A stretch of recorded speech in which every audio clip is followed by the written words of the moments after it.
S'il y a bien une invention indispensable à Sébastien Girard dans son quotidien, c'est ses lunettes. Ah oui, sans ça, il voit pas grand-chose. Alors, il est loin d'être le seul à emporter des lunettes parce qu'en 2025, sachez que c'est plus de 7 Français sur 10 qui portent des lunettes ou des lentilles au quotidien.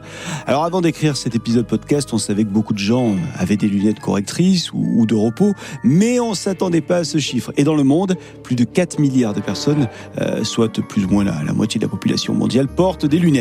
Est-ce que vous voyez où je veux en venir ? Oui ? Bah oui, aujourd'hui on se pose la question, qui a inventé les lunettes de vue ? La Fabrique Audio présente La Petite Histoire. www.lafabriqueaudio.com. Salut tout le monde et bienvenue dans un nouvel épisode de La Petite Histoire des Inventions. Je suis Florent Mounier, c'est moi qui vais vous narrer cet épisode qui a été écrit et mixé par Monsieur à lunettes, Sébastien Girard. On est d'ailleurs content de vous retrouver pour cette rentrée. On s'est requinqué, on a passé un bel été, j'espère que vous aussi. Et on est donc prêt pour cette nouvelle saison, 8e saison de La Petite Histoire. J'espère que vous avez pu profiter, vous, de votre côté des vacances. On a hâte donc de retrouver vos commentaires qui nous ont accompagnés tout au long de la dernière saison. Et on va commencer par saluer Béatrice qui nous a envoyé un message via Spotify. On a également un petit message qui a été envoyé par Instagram sur la page de La Petite Histoire. Il s'agit de Sonia. Et on commence tout de suite cette nouvelle saison en remontant le temps pour découvrir l'origine des lunettes de Sébastien du coup. Dès l'Antiquité, des scientifiques grecs avaient remarqué que du verre bien poli permettait de grossir des objets qu'on voyait au travers.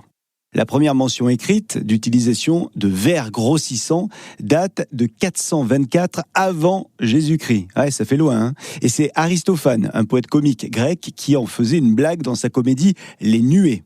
Au 1er siècle, Sénèque, philosophe, dramaturge et homme d'État romain, au destin tragique d'ailleurs, remarque que si on met de l'eau dans des ballons de verre, le texte grossit et il devient ainsi plus confortable à lire.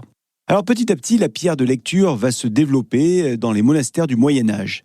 À cette époque, il est rapporté que les moines posent leur bout de verre poli et taillé directement sur le texte qu'ils vont lire, histoire de l'agrandir et retrouver un confort de lecture. C'est en quelque sorte les prémices des lunettes pour combattre la presbytie, même si on est d'accord, ça ressemble plus à une loupe qu'une paire de lunettes de chez Afflelou. Les techniques du début du Moyen-Âge sont, vous l'imaginez, approximatives, et le taillage des verres est si mal fait à l'époque que la transparence laisse un petit peu à désirer. C'est alors que les techniques vont se développer petit à petit, jusqu'à l'arrivée aux alentours de l'an 1000 après Jésus-Christ, d'un homme, Alhazen. Alhazen, lui, c'est un touche-à-tout. Il est mathématicien, le gars est aussi philosophe, physiologiste et physicien. Et il est même considéré comme un pionnier de la méthode scientifique et puis fondateur de l'optique moderne. Rien que ça. Bon, Alhazen, quoi qu'il en soit, il va sortir tout un traité et une grande réforme sur l'optique en expliquant pourquoi l'optique relève de la science et en s'intéressant notamment à la propagation de la lumière et les conditions de vision des objets. Le point important qu'on peut retenir, c'est que son traité va faire la lumière sur les lentilles éphériques et leur pouvoir grossissant. Alors vous l'avez compris, c'est un grand pas en avant. Son traité va être traduit aux alentours du XIIe siècle en latin et il va arriver dans toute l'Europe. Le moine Roger Bacon va lui se baser sur les travaux d'Alhazen pour expérimenter de nouvelles pierres de lecture. Dans son livre Opus Majus, sorti en 1268, il prouve qu'un surfaçage particulier du verre permettrait d'agrandir et de voir plus facilement les toutes petites lettres. Sa découverte va bien plaire en Italie notamment, et c'est à la fin du XIIIe siècle que vont commencer à apparaître les bésicles. Ce sont des lunettes qu'on pose sur le nez et qui n'ont pas de branches. Alors c'est surtout du côté de Venise que ces objets vont se développer, les bésicles, et à ce moment-là, c'est notamment pour corriger la presbytie. Alors c'est l'invention de l'imprimerie qui va faire augmenter la demande en lunettes. Non pas parce que le nombre de presbytes augmente, mais surtout pour donner un certain prestige à différents métiers qui nécessitent de lire, comme le métier de notaire ou bien encore les apothicaires.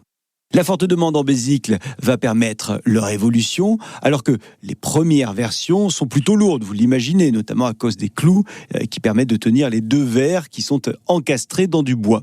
Petit à petit, la matière du pont qui maintient les deux verres change et il va être réalisé en bois, ce pont, ou alors en métal qui est plus léger, ou alors en cuir.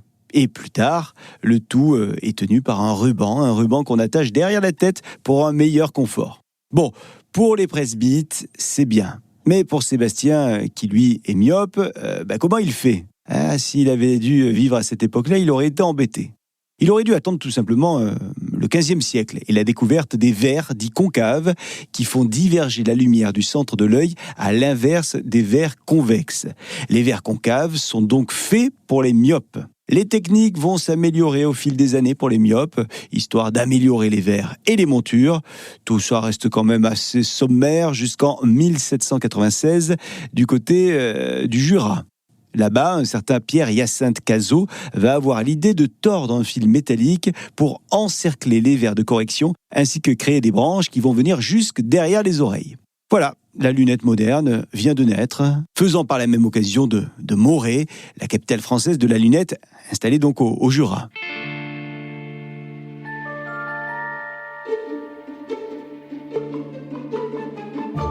Les découvertes et autres améliorations vont suivre avec le temps, avec par exemple l'invention de verres de correction pour les astigmates en 1825. Ça, c'est un physicien britannique qui va inventer ça. C'est George Airy. Les lunettes vont rester très basiques dans leur design jusque dans les années 1950. Ouais, on vient de faire un sacré bond dans le temps.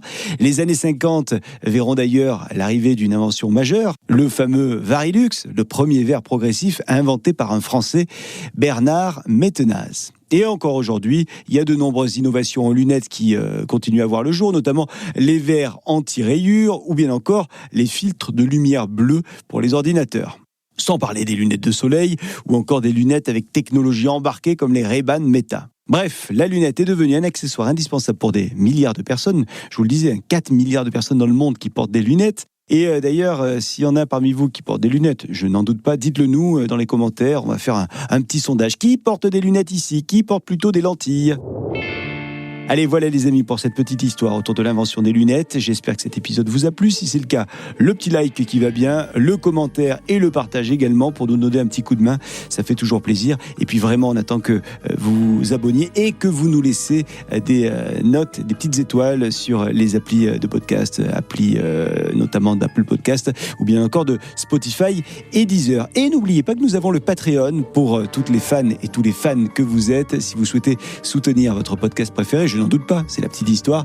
N'hésitez pas à nous rejoindre sur Patreon. Il y a un petit abonnement pour moins de 5 € par mois qui vous permet tout simplement de nous soutenir. Et il y a des petits bonus qui sont réalisés de temps en temps.